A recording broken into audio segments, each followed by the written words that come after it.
लोकसभा सीटों के बंटवारे को लेकर भारत के दक्षिण और उत्तरी भाग के बीच तब विवाद जम लेता है जब जब परिसीमन और जनसंख्या के आधार पर सीटों के बंटवारे की बात सामने आती है।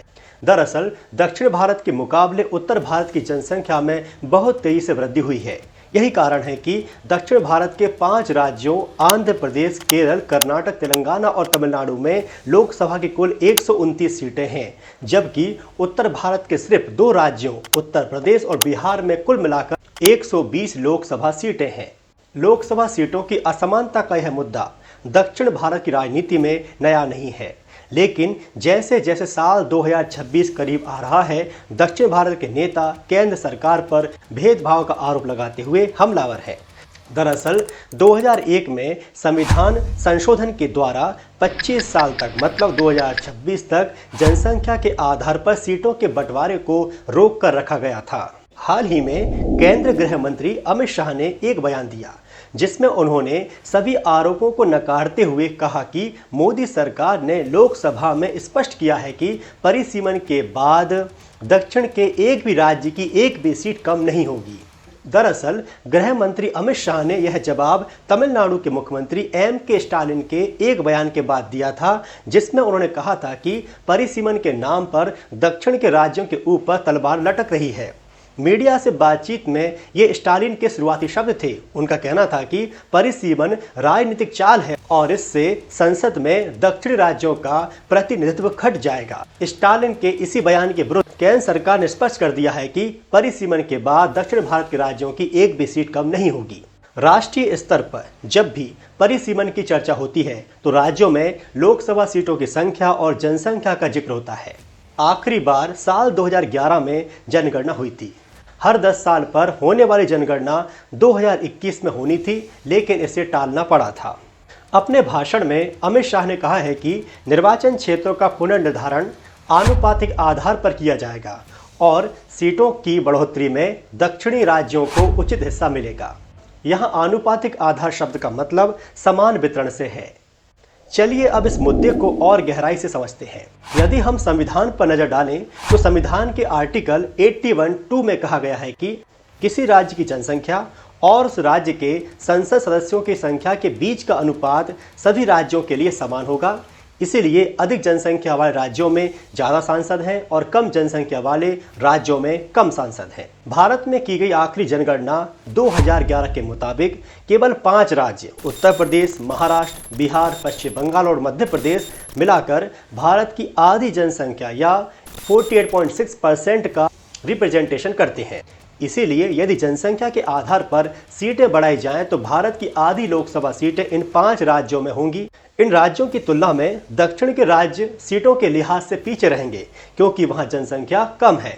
लेकिन इसी असमानता को खत्म करने के लिए सन 1976 से जनसंख्या के आधार पर सीटों के बंटवारे पर रोक लगी हुई है। चलिए पहले हम परिसीमन को समझते हैं। परिसीमन एक संवैधानिक प्रक्रिया है जिसे हर बार जनगणना के बाद किया जाता है। इसके आधार पर ही निर्वाचन क्षेत्रों में बदलाव किया जाता है। इसमें लोकसभा और विधानसभा दोनों शामिल होते हैं। इस कार्य को करने के लिए परिसीमन आयोग का गठन किया जाता है। अब तक भारत में 4 बार 1952, 1963, 1973 और 2002 में इस आयोग का गठन किया जा चुका है। इस आयोग को संविधान द्वारा शक्तियां और स्वायत्तता प्रदान की गई हैं। इस आयोग के द्वारा लिए गए निर्णयों को किसी भी अदालत में चुनौती नहीं दी जा सकती। अब बात करते हैं कि किस तरह से परिसीमन आयोग के द्वारा लोकसभा की सीटों में परिवर्तन किया गया। 1952 में कुल 489 लोकसभा सीटें थीं और 1973 में सीटों की संख्या 543 हो गई। वहीं 1976 में एक बड़ा फैसला लिया गया जब इंदिरा गांधी ने 42nd अमेंडमेंट के द्वारा परिसीमन पर 25 साल के लिए रोक लगा दी थी। इसके बाद 2001 में जनगणना हुई और 2002 में परिसीमन आयोग का गठन हुआ। लेकिन तत्कालीन प्रधानमंत्री अटल बिहारी वाजपेयी ने भी इंदिरा गांधी के निर्णय को जारी रखते हुए 84th अमेंडमेंट के द्वारा इसे 25 साल के लिए आगे बढ़ा दिया गया और अब वर्ष 2026 करीब आ चुका है। यदि जनगणना हमेशा की तरह होती तो 2026 के बाद अगली जनगणना 2031 में आयोजित की जाती। चूंकि 2021 में जनगणना नहीं हुई, इसलिए संभावना है कि जनगणना 2026 के बाद की जा सकती है और उसके आधार पर अगले कुछ सालों में निर्वाचन क्षेत्रों का पुनः निर्धारण किया जा सकता है। अब यहाँ यही मुद्दा बना हुआ है कि क्या लोकसभा की सीटों को फिर से परिवर्तित नहीं किया जाएगा और 1976 के निर्णय को जारी रखा जाएगा या फिर इसमें बदलाव होगा। दक्षिण राज्यों की बयानबाजी के पीछे कई कारण भी हैं। दरअसल अतीत में कुछ मौके ऐसे आए हैं जब संसद में सीटों की संख्या बढ़ने के संकेत मिले हैं। जब नए संसद भवन की घोषणा की थी तब कहा गया था कि भविष्य को ध्यान में रखते हुए नई संसद का निर्माण अतिरिक्त सीटों के साथ किया जाएगा। इसीलिए लोकसभा में 888 सीटें और राज्यसभा में 384 सीटों की व्यवस्था की गई है।